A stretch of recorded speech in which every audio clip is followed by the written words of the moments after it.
अगर आप परचेज वाले ऑप्शन पे जाएंगे, यहाँ से परचेज पे क्लिक करेंगे तो ये देखिए आप परचेज रजिस्टर पर पहुंच जाएंगे। गो टू मेन मेन्यू वाले बटन पर आप क्लिक करेंगे यहाँ पर, तो आप वापस मेन मेन्यू में आ जाएंगे। सेल्स पर क्लिक करेंगे, ये देखिए सेल्स रजिस्टर पर आप आ गए हैं। गो टू मेन मेन्यू पर वापस क्लिक करेंगे तो वापस से आप मेन मेन्यू में आ जाएंगे। इसी तरह से अगर आप स्टॉक पर क्लिक करेंगे तो आप स्टॉक वाली शीट पर पहुंच जाएंगे। गो टू मेन मेन्यू वाले बटन पर क्लिक करेंगे तो आप वापस मेन मेन्यू में आ जाएंगे। अब जो भी एंट्री आप सेल्स और परचेज की करेंगे वो उस रिलेवेंट सीट में जाकर सेव हो जाएगी। जैसे यहाँ पर अगर आप कोई परचेज की एंट्री करेंगे, मान लीजिए हम यहाँ पर कोई एंट्री करते हैं 12/9/2020, डेट डाला, इनवॉइस नंबर, कोई भी invoice number, item name T ले लेते हैं और क्वांटिटी 100। ये हमने यहाँ पर एक आइटम की डिटेल फिल कर दी है। अब क्लिक करते हैं हम परचेज पर। परचेज पर क्लिक, ये देखिए जैसे ही हमने परचेज पर क्लिक किया तो यहाँ से जो आपका डेटा है वो रिलेवेंट शीट में चला गया है। क्योंकि हमने परचेज की एंट्री करी थी तो वो परचेज वाली शीट में जाकर सेव हो गया है। चेक करते हैं उसको यहाँ परचेज पर क्लिक करके। ये देखिए हमने आइटम लिया था टी और क्वांटिटी लिया था 100। यहाँ से क्लिक करके हम वापस मेन मेन्यू में आ जाएंगे। ये देखिए वापस मेन मेन्यू में आ गए। स्टॉक चेक करेंगे, स्टॉक पर क्लिक कर देंगे। ये देखिए टी की क्वांटिटी यहाँ पर स्टॉक में 100 आ गई है। जब हम इस क्वांटिटी में से कुछ क्वांटिटी सेल करेंगे तो वो यहाँ स्टॉक में ऑटोमेटिक माइनस हो जाएगी। वापस गो टू मेन मेन्यू में चलते हैं, एक और एंट्री करते हैं, सेल्स की करते हैं इस बार एंट्री। कोई भी डेट ले लेते हैं, इनवॉइस नंबर, आइटम सेम ले लेते हैं क्योंकि जिस आइटम की हमने अभी परचेज ली है उसी की हम सेल करेंगे। क्वांटिटी यहाँ पर हम 60 सेल कर देते हैं। सेल्स वाले बटन पर क्लिक करेंगे। ये देखिए यहाँ से सेल्स का डेटा भी सेल्स वाली शीट में जाकर यानी सेल्स रजिस्टर में जाकर सेव हो गया है। आप इसको भी यहाँ से चेक कर सकते हैं सेल्स पर जाकर। यहाँ देखिए जो टी की हमने वहां सेल्स क्वांटिटी डाली थी वो यहाँ पर आ गई है। गो टू मेन मेन्यू पे क्लिक करेंगे और वापस आ जाएंगे। अब स्टॉक में चेक करेंगे, स्टॉक वाली शीट पर क्लिक करेंगे। ये देखिए स्टॉक पे हमने क्लिक किया। अब देखिए यहाँ पर स्टॉक आ गया 40। ये कैसे हुआ? क्योंकि परचेज क्वांटिटी में से सेल्स क्वांटिटी माइनस होकर यहाँ पर दिख रही है। गो टू मेन मेन्यू पर क्लिक करेंगे तो हम वापस यहीं पर आ गए। दूसरा कोई प्रोडक्ट ले लेते हैं, स्टॉक में जाके प्रोडक्ट देख लेते हैं। अब ले लेते हैं biscuits. Go to main menu पर क्लिक करेंगे, यहाँ पर डेट डालेंगे, invoice number, item name, biscuits, quantity 1000 कर देते हैं। पहले क्योंकि हम परचेज डालेंगे तो परचेज पर क्लिक कर देंगे। ये देखिए परचेज में जाकर सेव हो गया है। परचेज पर क्लिक करके चेक करते हैं। ये देखिए बिस्किट यहाँ पर 1000 क्वांटिटी आ गया है। वापस गो टू मेन मेन्यू पे क्लिक करेंगे तो वापस आ गए। स्टॉक में जाके चेक करते हैं। ये देखिए बिस्किट की 1000 क्वांटिटी यहाँ पर आ गई है और अब यहाँ पर लो स्टॉक भी नहीं दिख रहा है। यहाँ पर हमने इफ फॉर्मूला लगाया हुआ है। अगर स्टॉक इस वाली सेल में लेस देन 50 दिखेगा तो यहाँ पर लो स्टॉक बताएगा। यहाँ से यह फॉर्मूला देख सकते हैं। गो टू मेन मेन्यू पर क्लिक करेंगे, वापस यहीं पर आ जाएंगे। अब बिस्किट्स की एक एंट्री सेल्स की और डाल लेते हैं। यहाँ पर डेट डालेंगे 2020, इनवॉइस नंबर, आइटम सेम रहेगा बिस्किट्स, क्वांटिटी 200 डाल लेते हैं सेल्स की। सेल्स पे क्लिक करेंगे और सेल्स में जाकर चेक करते हैं। ये देखिए बिस्किट्स की सेल दिखा दी है यहाँ पर 200 quantity. Go to main menu में जाएंगे और स्टॉक चेक करेंगे। ये देखिए परचेज जो थी टोटल वो थी 1000, क्योंकि 200 सेल हो गया तो स्टॉक बचा 800। मेन मेन्यू में आएंगे वापस। ये सब कैसे संभव है, आइए सीखते हैं। यहाँ हमने 4 शीट्स ली हैं। पहली मेन मेन्यू के लिए, दूसरी परचेज के लिए, तीसरी सेल्स के लिए और चौथी स्टॉक के लिए। स्टॉक वाली शीट पर हमने आइटम्स के नाम भी लिखे हैं। मेन मेन्यू वाली शीट पर चलते हैं। यहाँ पर आप देखेंगे ये जो हेडिंग्स हैं, इन हेडिंग्स को कॉपी करके हमने यहाँ पर परचेज में और सेल्स में ट्रांसपोज करके कॉलम टू रो पेस्ट कर लिया है। वापस मेन मेन्यू वाली शीट पर आते हैं। यहाँ पर अब सबसे पहले हम ये शीट पर कलर ले लेते हैं। सेलेक्ट करेंगे शीट को, जहां तक हमने कलर करना है, और यहां से फिल पर जाकर कोई भी कलर आप चूज कर लेंगे। मैं ब्लू कलर चूज करते हैं। ये देखिए मैंने ब्लू कलर सेलेक्ट कर दिया है। अब इन 4 सेल्स को हम नो फिल कर देंगे यहां से। ये देखिए नो फिल हमने कर दिया है। इंसर्ट पर जाएंगे, यहां से शेप पर जाएंगे और यहां से ये राउंडेड रेक्टेंगल शेप इंसर्ट कर लेंगे।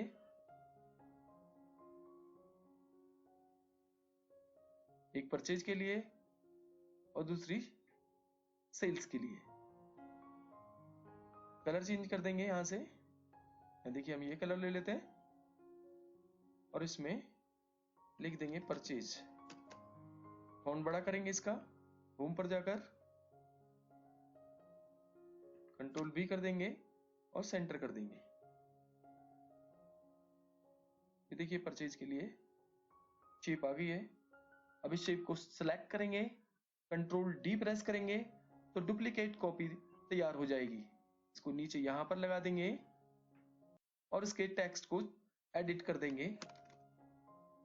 यहां लिख देंगे सेल्स।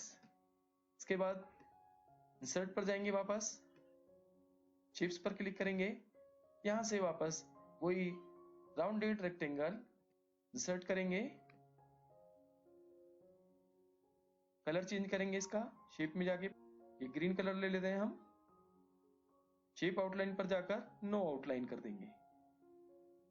शेप इफेक्ट में जाएंगे और ये प्रीसेट पर क्लिक करेंगे और यहां से ये प्रीसेट 1 पर क्लिक कर देंगे। इसमें लिख देंगे परचेज। फॉन्ट बड़ा करेंगे,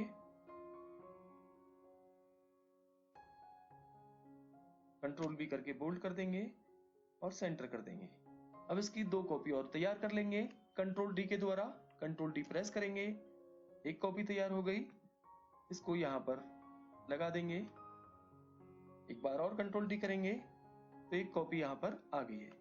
अब इनके टेक्स्ट को एडिट कर देंगे। यहाँ पे लिख देंगे सेल्स, यहाँ पे लिखेंगे स्टॉक। इसके बाद परचेज वाली शीट पर जाएंगे और यहाँ पर एक शेप इंसर्ट करेंगे, वही राउंडेड रेक्टेंगल, और यहाँ पर लिख देंगे गो टू मेन मेन्यू। इसको भी बड़ा कर देंगे, कंट्रोल V कर देंगे, बोल्ड कर दिया और सेंटर कर देंगे। अब यहां से इसको कॉपी कर लेंगे कंट्रोल C के द्वारा। सिलेक्ट करके कंट्रोल C प्रेस कर लेंगे। सेम शेप को हम यहां पर सेल्स वाली शीट पर पेस्ट कर देंगे कंट्रोल V के द्वारा।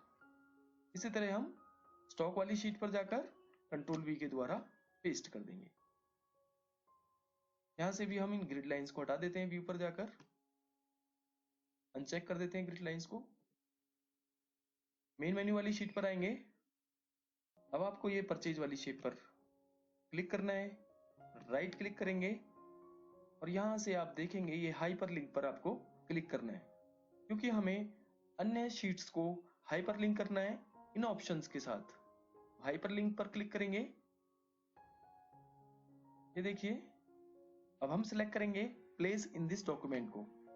यहां से हम परचेज वाली शीट को हाइपरलिंक कर देंगे इसके साथ। इस पर क्लिक करेंगे और यहां से ओके कर देंगे। अब देखेंगे परचेज वाली शेप के साथ परचेज वाली शीट लिंक हो गई है। ये वाली शीट उस ऑप्शन के साथ लिंक हो गई है। यहां से हम क्लिक करके देख लेते हैं एक बार। ये देखिए जैसे हमने क्लिक किया तो हम परचेज वाली शीट पर पहुंच गए। अब ये शेप पर क्लिक करेंगे, राइट क्लिक करेंगे, हाइपरलिंक पर क्लिक करेंगे और इसको मेन मेन्यू से हाइपरलिंक कर देंगे। मेन मेन्यू पर क्लिक करेंगे और यहां से ओके कर देंगे। अब आप यहां से इस बटन पर क्लिक करके मेन मेन्यू में जा सकते हैं। क्लिक करेंगे, ये देखिए वापस आ गए। इसी तरह बाकी शेप्स को भी हम हाइपरलिंक कर लेते हैं। सेल्स पर क्लिक करेंगे, राइट क्लिक करेंगे, हाइपरलिंक पर जाएंगे ये देखिए इसको हमने हाइपरलिंक कर दिया है, सेल्स वाली शीट आ गई है। अब इस शेप को हाइपरलिंक करेंगे, राइट क्लिक करेंगे, हाइपरलिंक पर क्लिक करेंगे, इसको मेन मेन्यू से जोड़ेंगे, ओके करेंगे। अब इस पर क्लिक करेंगे तो वापस आ गए मेन मेन्यू में। उसी तरह स्टॉक वाली शेप को करेंगे, राइट क्लिक करेंगे, हाइपरलिंक पर क्लिक करेंगे और यहां से स्टॉक वाली शीट पर क्लिक करेंगे, ओके कर देंगे। तो अब ये स्टॉक वाली शेप भी हाइपरलिंक हो गई है स्टॉक वाली शीट से। क्लिक करेंगे, ये देखिए स्टॉक वाली शीट आ गई है। ये शेप पे क्लिक करेंगे, राइट क्लिक करेंगे, हाइपरलिंक करेंगे और मेन मेन्यू पर क्लिक करके ओके कर देंगे। अब देखिए ये भी हाइपरलिंक हो गई है मेन मेन्यू के साथ। क्लिक करेंगे, ये देखिए वापस मेन मेन्यू में आ गए। अब आप बड़ी आसानी से मनचाही शीट पर माइग्रेट कर सकते हैं इन शेप्स पर क्लिक करके। जैसे हमें परचेज वाली शीट पर जाना है तो यहाँ पर परचेज पर क्लिक करेंगे तो परचेज वाली शीट पर आ जाएंगे, और यहाँ इस वाली शेप पर क्लिक करेंगे तो आप वापस मेन मेन्यू में आ जाएंगे। इसी तरह सेल्स पर क्लिक करेंगे तो आप देखेंगे सेल्स वाली शीट पर आ जाएंगे और वापस गो टू मेन मेन्यू पर क्लिक करेंगे तो वापस आ जाएंगे। स्टॉक वाली शेप पर क्लिक करेंगे तो देखिए स्टॉक वाली शीट पर आ गए हैं और यहां से गो टू मेन मेन्यू करके मेन मेन्यू में आ जाएंगे। अब हम परचेज वाली शीट पर चलते हैं और यहाँ इस शीट को हम सिलेक्ट कर लेंगे और कंट्रोल टी प्रेस करके एक्सेल टेबल इंसर्ट कर देंगे। यहाँ देखिए क्योंकि हमारे टेबल में हेडर है तो हम इसको चेक कर देंगे और ओके कर देंगे, और ये कंट्रोल शिफ्ट और प्लस एल को प्रेस करके ये फिल्टर को हटा देंगे। ये आपके शीट में टेबल इंसर्ट हो गया है। उसी तरह सेल्स वाली शीट पर जाते हैं, यहां से सेल्स वाली शीट पर आ गए तो भी हम पूरा सिलेक्ट करेंगे, कंट्रोल टी प्रेस करेंगे क्योंकि हमने हमारे टेबल में हेडर है, इसको चेक करेंगे, ओके कर देंगे। कंट्रोल शिफ्ट एल प्रेस करके फिल्टर को हटा देंगे। गो टू मेन मेन्यू पर क्लिक करेंगे तो वापस मेन मेन्यू में आ जाएंगे। अब हम दो छोटे छोटे मैक्रो रिकॉर्ड करेंगे, एक परचेज के लिए और एक सेल्स के लिए। उसके लिए एक हम यहाँ रिकॉर्ड फिल करेंगे, डेट ले लेते हैं 16/9/2020, invoice number, item name T ले लेते हैं, क्वांटिटी 100। उसके बाद व्यू पर जाएंगे, व्यू पर क्लिक करेंगे, मैक्रोज पर क्लिक करेंगे, रिकॉर्ड मैक्रो पर क्लिक करेंगे और अब जो मैक्रो रिकॉर्ड करना चाहते हैं उसका नाम क्या रहेगा उसका नाम यहाँ दे देंगे। हम यहाँ नाम लिख देते हैं परचेज। नाम आप कुछ भी ले सकते हैं, बस बीच में स्पेस नहीं होना चाहिए अन्यथा सेव नहीं हो पाएगा। ओके कर देंगे यहाँ से। अब हमारा मैक्रो रिकॉर्ड होना शुरू हो गया है। जो भी एक्टिविटी हम करेंगे एक्सेल पर वो मैक्रो रिकॉर्ड करते जाएगा। इस डेटा को यहाँ से कॉपी कर लेंगे, सिलेक्ट करके कंट्रोल सी के द्वारा परचेज पर जाएंगे, यहां पर क्लिक करेंगे, राइट क्लिक करेंगे, पेस्ट स्पेशल पर क्लिक करेंगे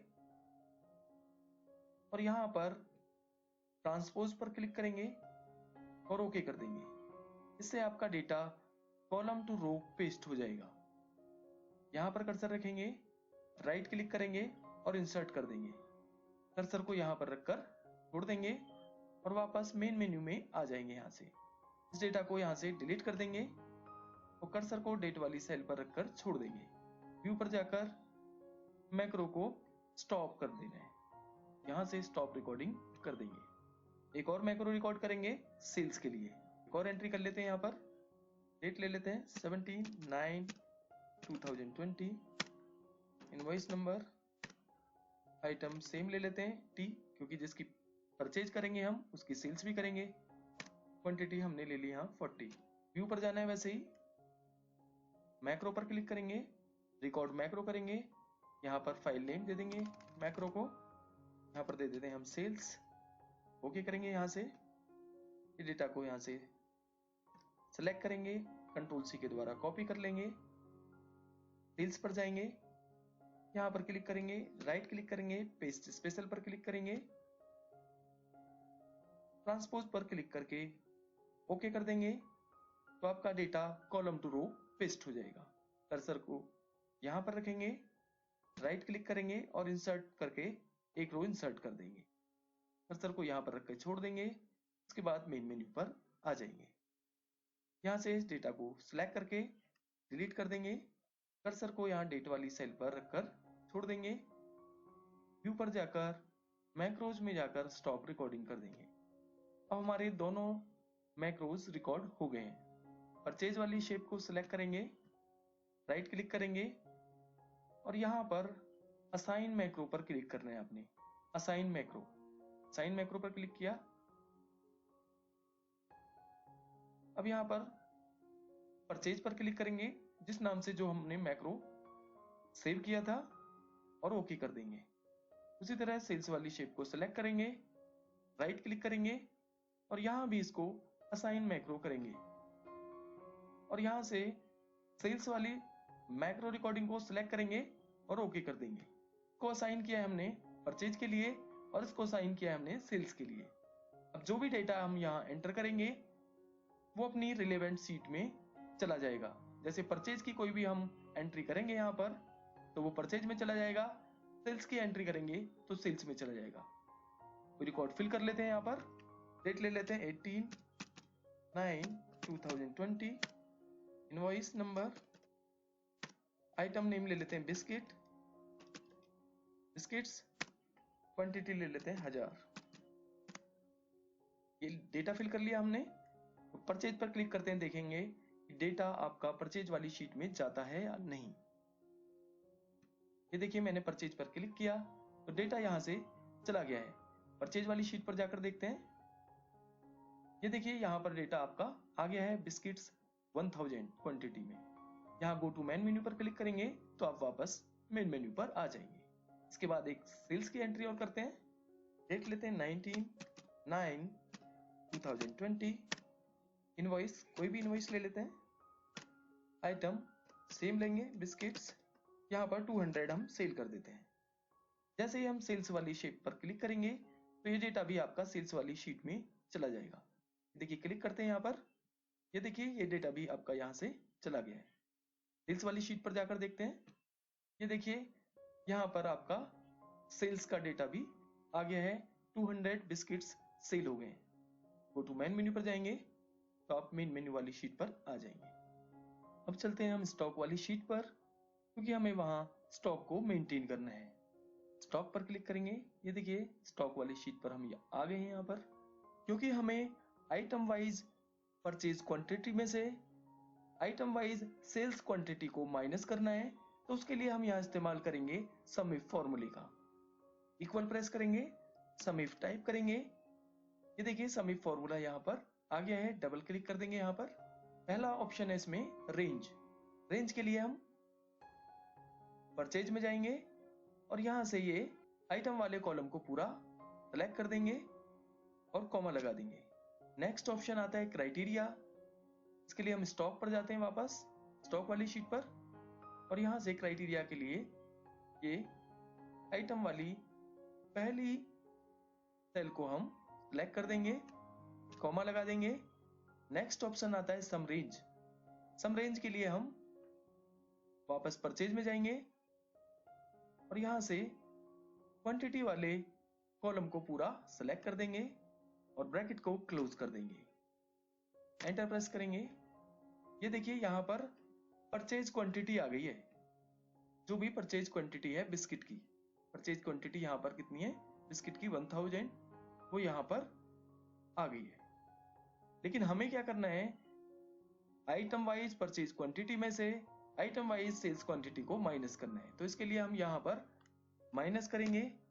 यहाँ फॉर्मूला बार में देखिए सम इफ दोबारा से लगाएंगे माइनस करके। ये देखिए सम इफ फॉर्मूला आ गया है। पहला ऑप्शन है रेंज। अब क्योंकि हमें माइनस करना है सेल्स को, तो हम रेंज के लिए सेल्स वाली शीट पर क्लिक करेंगे और यहाँ पर आइटम वाले कॉलम को पूरा सेलेक्ट कर देंगे, कॉमा लगा देंगे। नेक्स्ट ऑप्शन है क्राइटेरिया। इसके लिए वापस हम स्टॉक वाली शीट पर चलते हैं। क्राइटेरिया के लिए हम यहाँ ये वाली सेल को सिलेक्ट कर देंगे, A3 को, कॉमा लगा देंगे।